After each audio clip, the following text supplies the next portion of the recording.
Hello students, welcome to Guru 5. So in this lecture 1.9 we will discuss about the equipotential surfaces. Equi मतलब equal, so equal potential surfaces. So ऐसी surface जिसके हर एक point पर potential क्या हो, same. तो सबसे पहले हम डेफिनेशन लिख लेते हैं. The locus of all the points with same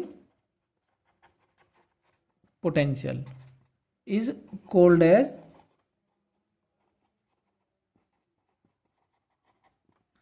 equipotential surface. और ऐसे भी लिख सकते हैं the surface whose all the points are at the same potential is called as equipotential surface. Okay, अब इक्विपोटेंशियल सरफेसेस ड्रॉ करने से पहले, जैसे पॉइंट चार्ज की और यूनिफॉर्म इलेक्ट्रिक फील्ड की और डाइपोल की हम ड्रॉ करेंगे, उससे पहले इसकी प्रॉपर्टी समझ लेते हैं जिससे ड्रॉ करने में आसानी रहे. तो सबसे पहले हम प्रॉपर्टीज के बारे में डिस्कस कर लेते हैं थोड़ा सा. Properties number 1. सो जो इक्विपोटेंशियल सरफेस है, इलेक्ट्रिक फील्ड हमेशा उसके परपेंडिकुलर होता है. सो पहले इसको लिख लेते हैं, फिर इसको बताएंगे कि क्यों होता है. Electric field is always perpendicular to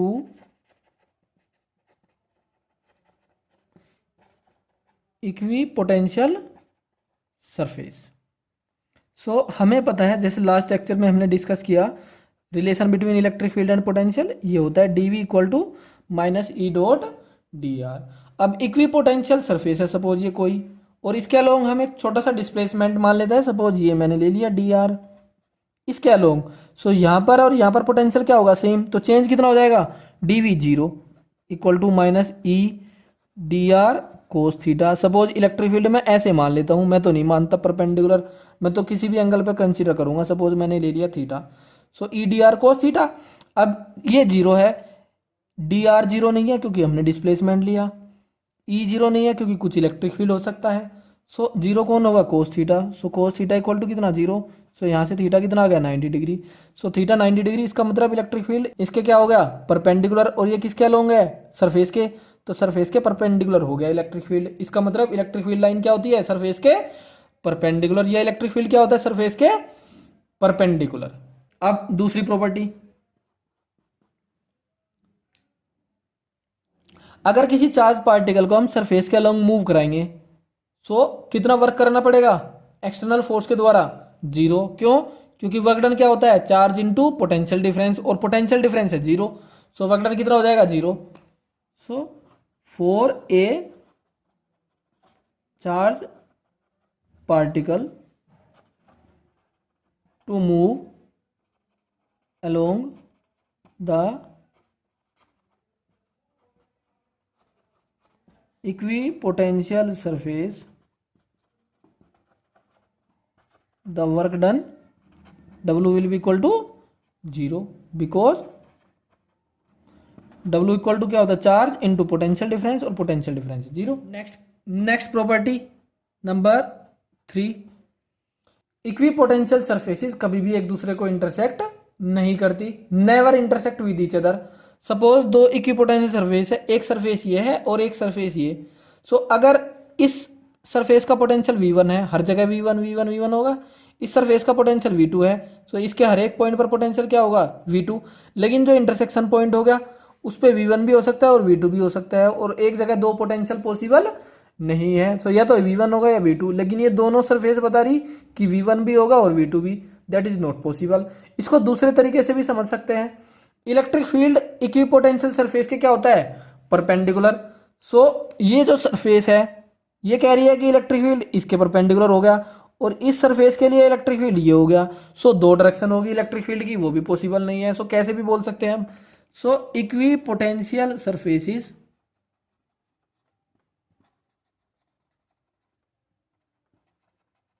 never intersect with each other because if they intersect then there will be two possibilities of potentials, और ये भी बोल सकते हैं two possibilities of directions of electric field और directions of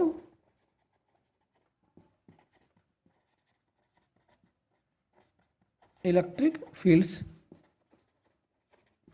which is not possible. Okay, अब हम कुछ इक्विपोटेंशियल सरफेसेस ड्रॉ करेंगे। तो सबसे पहले हम सबसे सिंपलेस्ट एक पॉइंट चार्ज की वजह से ड्रॉ करेंगे।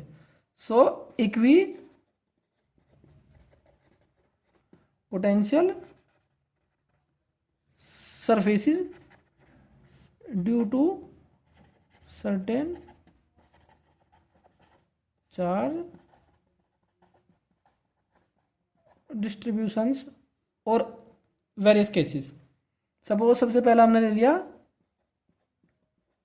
Point charge. So point charge positive या फिर निगेटिव। सपोज हमने पॉजिटिव पॉइंट चार्ज ले लिया, इसकी वजह से इलेक्ट्रिक फील्ड क्या होता है, अवे इलेक्ट्रिक फील्ड लाइन क्या होगी, रेडियली आउटवर्ड्स ऐसे,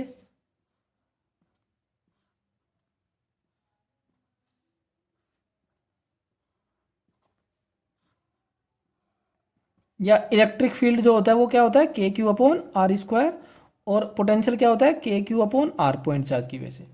सो चार्ज तो फिक्स हो गया, के कांस्टेंट है, तो किस पे डिपेंड करेगा, पोटेंशियल आर पे।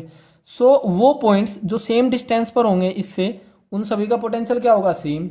सो सेम डिस्टेंस वाले पॉइंट के लिए हमें क्या ड्रॉ करना पड़ेगा, सर्कल। लेकिन अगर 3D में बात करें तो क्या हो जाएगा वो, स्फीयर। सो पॉइंट चार्ज की वजह से जो इक्विपोटेंशियल सरफेस होती है वो कैसी होती है, स्फेरिकल ऐसे। सो हम चेक कर सकते हैं कि जो इलेक्ट्रिक फील्ड लाइन है या इलेक्ट्रिक फील्ड की डायरेक्शन है वो हमेशा इक्विपोटेंशियल सरफेस के क्या होती है, परपेंडिकुलर, जैसे हमने पढ़ दिया अभी। ओके, अगर निगेटिव चार्ज है तो उसके लिए बस डायरेक्शन अपोजिट हो जाएगी, इसके लिए पोटेंशियल क्या होता जा रहा, ऐसे डिक्रीज होता जा रहा इलेक्ट्रिक फील्ड की डायरेक्शन में। लेकिन अगर निगेटिव चार्ज ले लेता हूं तो इलेक्ट्रिक फील्ड ऐसे हो जाएगा, फिर पोटेंशियल क्या होगा, रेडियली अवे इंक्रीज। जैसे ले लेते हैं ये निगेटिव चार्ज, इससे इलेक्ट्रिक फील्ड लाइन ऐसे, सॉरी ऐसे,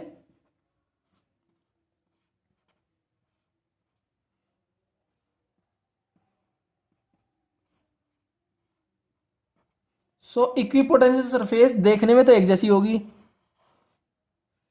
ये सपोज यहां पर इसका पोटेंशियल V1 और ये V2, ये V1 ये V2। इस केस में V2 क्या होगा, कम, इस केस में V2 क्या होगा, ज्यादा, क्योंकि नेगेटिव चार्ज है। ओके, क्योंकि इलेक्ट्रिक फील्ड की डायरेक्शन में पोटेंशियल क्या होता है, घटता है, तो V1 कम होगा और V2 ज्यादा होगा। इलेक्ट्रिक फील्ड इसमें इधर है, सो V2 कम होगा और V1 ज्यादा होगा। Now we will draw the equipotential surface for a uniform electric field. दूसरा केस ले लेते हैं, फॉर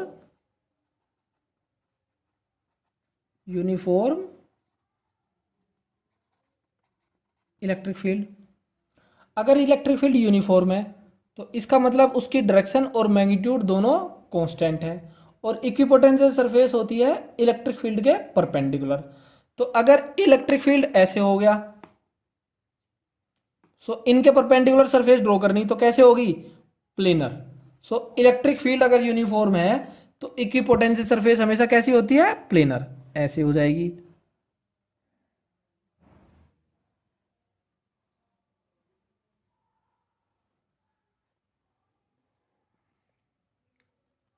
सो इलेक्ट्रिक फील्ड की डायरेक्शन हो जाएगी इनके परपेंडिकुलर।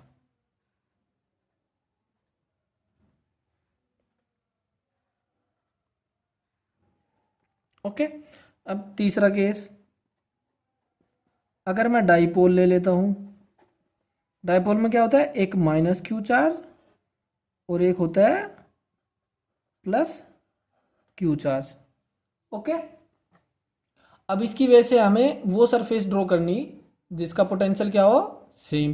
तो इसके लिए सबसे अच्छा ये रहेगा कि पहले हम इलेक्ट्रिक फील्ड लाइन ड्रॉ कर लेते हैं। सो माइनस क्यू के लिए इलेक्ट्रिक फील्ड लाइन कैसे होगी, कन्वर्जिंग, और प्लस क्यू से डाइवर्जिंग। तो ऐसे होगी electric field lines.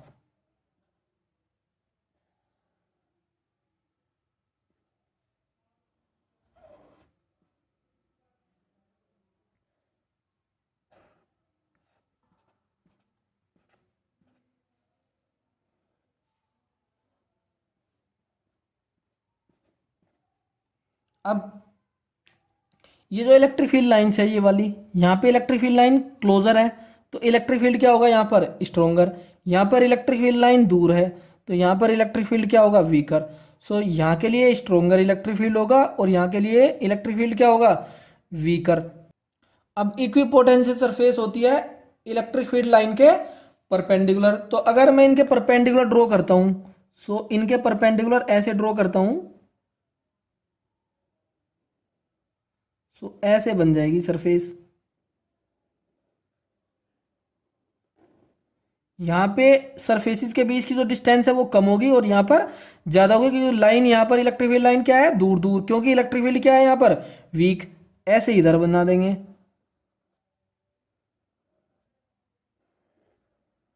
Electric field line के परपेंडिकुलर। सो ये तो हो गया डाइपोल की वजह से। अब अगर निगेटिव और पॉजिटिव चार्ज एक दूसरे के पास रखने के बजाय हम दोनों पॉजिटिव चार्ज रख दें एक दूसरे के पास, जैसे ये केस, टू इक्वल चार्जेस, इसमें तो लाइन निगेटिव पर कन्वर्ज हो रही है और पॉजिटिव से डाइवर्ज हो रही है। लेकिन अगर दोनों पॉजिटिव चार्ज ले लेता हूं मैं, ये ले लिए मैंने दोनों पॉजिटिव चार्ज, तो इसके लिए लाइन क्या होगी, एक दूसरे से अवे, ये भी अवे करेगा और ये भी अवे।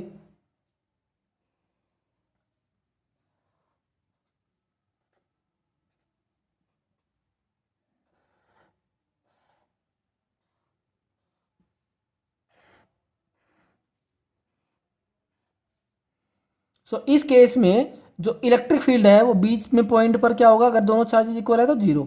सो यहां पर जो इलेक्ट्रिक फील्ड होता है वो वीकर होता है क्योंकि एक दूसरे के इलेक्ट्रिक फील्ड को क्या कर रहे हैं, ये कैंसिल आउट, क्योंकि इसका इलेक्ट्रिक फील्ड इधर होगा, इसका इलेक्ट्रिक फील्ड इधर होगा। लेकिन अगर मैं इधर देखता हूं, सो इसका इलेक्ट्रिक फील्ड इधर और इसका इलेक्ट्रिक फील्ड इधर, तो यहाँ पर इलेक्ट्रिक फील्ड स्ट्रोंगर होगा, ऐसे ही यहाँ पर इलेक्ट्रिक फील्ड स्ट्रोंगर होगा। सो यहाँ पर इलेक्ट्रिक फील्ड लाइंस पास में होगी इधर और इधर होगी दूर दूर,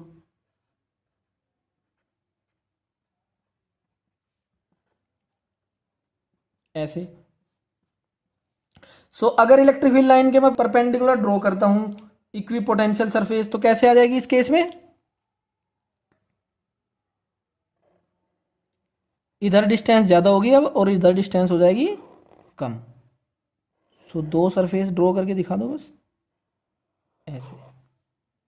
सो इधर डिस्टेंस ज्यादा और इधर डिस्टेंस कम, पोटेंशियल इक्वी पोटेंशियल सरफेसिस के बीच में। तो यहाँ डिस्टेंस ज़्यादा होगी, यहाँ कम। सो अपोजिट है, देख लो, यहाँ पे बीच में इक्विपोटेंशियल सरफेसिस के बीच की जो डिस्टेंस है वो कम है, लेकिन यहाँ पे इक्विपोटेंशियल सरफेसिस के बीच की डिस्टेंस ज़्यादा है चार्ज के बीच में।